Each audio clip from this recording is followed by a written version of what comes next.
Now, thank you guys for joining me again. This is Latest 247, and thank you for checking back again. And for those who are already following me, thank you guys, and of course, continue to support the channel. And those who are new here, please consider being a member of this channel by subscribing and, of course, liking this video. Now, on this episode, I want to talk about something that is kind of obvious online right now, especially on social media. Like, I want to talk about it.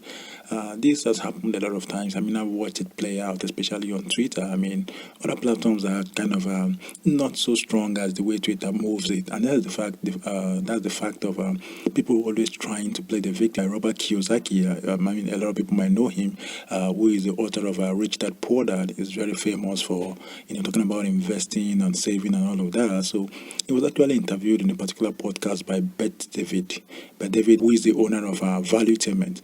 So during the podcast, he said something about people like playing the victim these days because the victimization or playing the victim is actually what people want to see today. That's actually what people want to back. So when you play the victim, you get to get a lot of support. When you play the victim, people want to identify with you. People want to support you. People want to be on your side. Now, that's not minding if the victimization which you're actually claiming or playing is actually real or not. They don't want to know. So a lot of people playing victim these days are actually not victims. They're actually trying to pull that stunt so as to get attention from people. And it's working. Talk about the politicians. They talk about, okay, if you vote for me and do this and do that, okay, look at what is happening to you. You don't have a good education. Your children are not going to good schools. You don't have bank giving you money for businesses. They try to give you all those things that make you feel like you're a victim. And when you feel like you're a victim, you want to get out of it. You want to, jump on the next person that tells you that they have support for you, that tells you that they have solution for you. Now, what happens is that the next person sees what happens to you, which is, if it does happen, they'll be like, okay, there's no need of me trying to claim that everything is right. There's no need for me trying to claim that I don't have issues, because if I don't have issues, no one want to look at me. But the minute I start claiming victim, the minute I start saying, okay, I have issues, this was done to me and this was done to me, you get a lot of attention. People want to come to you. People want to follow you. You draw that attention that you require. And now that is actually working greatly on social media. But it's no problem. People use it to trend. People use it to get followers. People use it to get likes and all of that, get attention. Other people get monetary support. Great, fine for them. But when they start affecting others in a negative way, that is where it becomes an issue.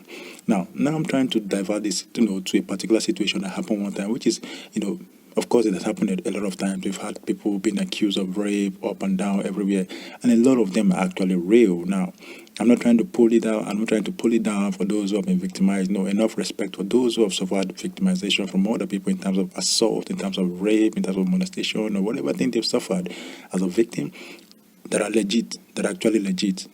No offense to them, and I'm not trying to say that they didn't suffer it. I'm not trying to pull it down or downplay it. But what I'm trying to pull down, what I'm trying to downplay is those who are faking it. Now, that is a big disrespect to those who actually suffered. Those who have suffered as victims, that's a big disrespect to them. Now, this is happening because a lot of people are coming up to say, okay, I got molested by this person. No, I got raped by this person. And then at the end of the day, when the investigation has been carried out, you realize that nothing actually really happened. But like they say, they did that for clout, they did that for attention, they did that for likes, followers, they did that for pity, they did that for people to support them. But when you get investigated, at the end of the day, you realize that nothing really happened.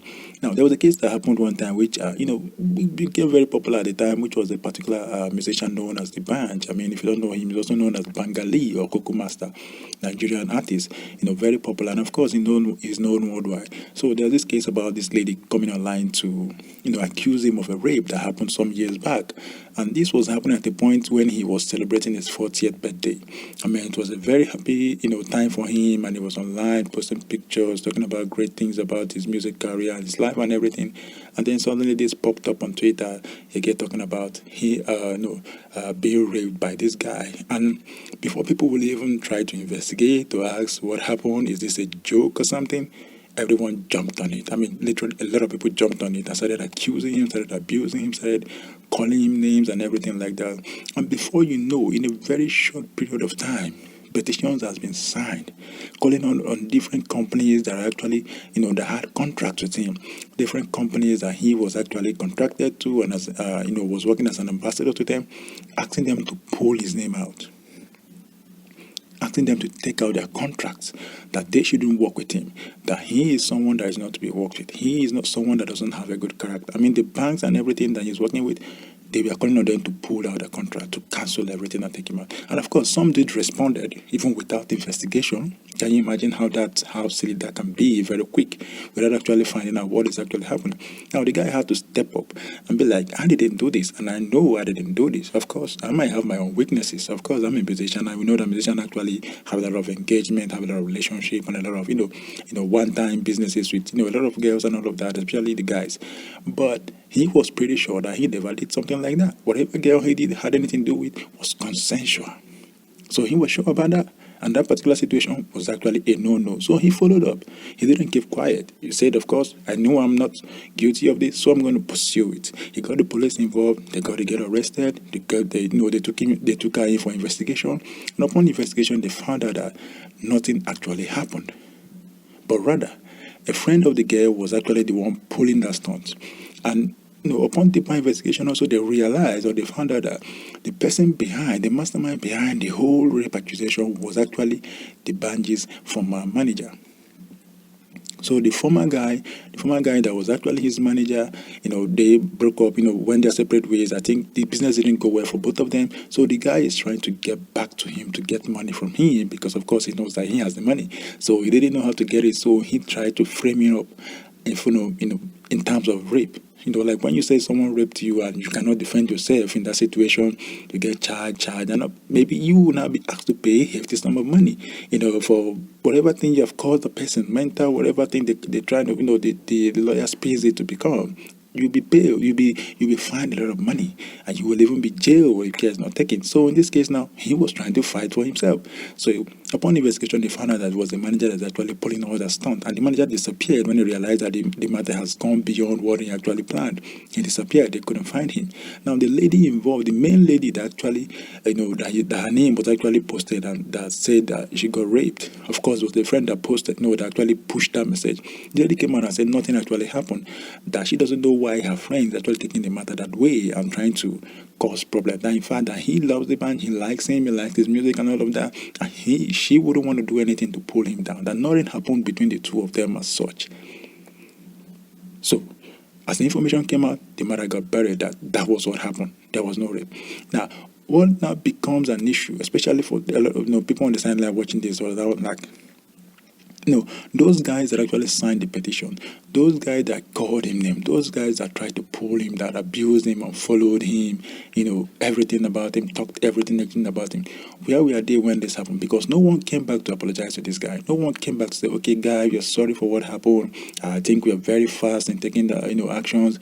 We didn't wait for investigation. No one came back to apologize. But rather, do you know what happened? They flipped it again. That's the dangerous part of social media. They flipped it. And you know what they start saying? They start saying that he was trying to show his money. He was trying to show that he has power. He was trying to show that he has the means, and that was why he went ahead to get the police involved. That was why he went ahead to arrest the lady. That he shouldn't have arrested the lady. He shouldn't have moved, into such critical investigation. Getting the lady interrogated and all of that. He shouldn't have done that. Now the poor girl has been traumatized from investigations from the police, from interrogations from the police, and all of that, forgetting the fact that this guy's life is in danger, because if he didn't clear his name for that situation, his career will be done. I mean, no one will want to work with him again. I mean, when you have been labeled, a molester or a raper, or whatever thing bad name they've attached to you, no one want to work with you. Companies will not want to give you endorsement. People will not want to call you for shows because you're not going to sell out, because no one wants to be with you. Now, he was trying to survive. He was trying to actually pull himself out of that. And he did all what he had to do to get it right and get the right answer and get the situation resolved. And people turned back to accuse him of using his power to molest the girl. Now, I mean, this has happened, countless amount of time. A lot of people actually suffered from the same case.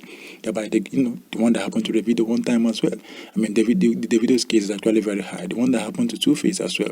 The one that happened to a lot of guys that suffered this. And people are continuously using this. And this is actually very, very peculiar to social media. And that is what I'm talking about. The social media can be very, very dangerous. Of course, if you have business that is working for you, people are making money from social media. I'm making money as well. And I'm not going to say it's bad.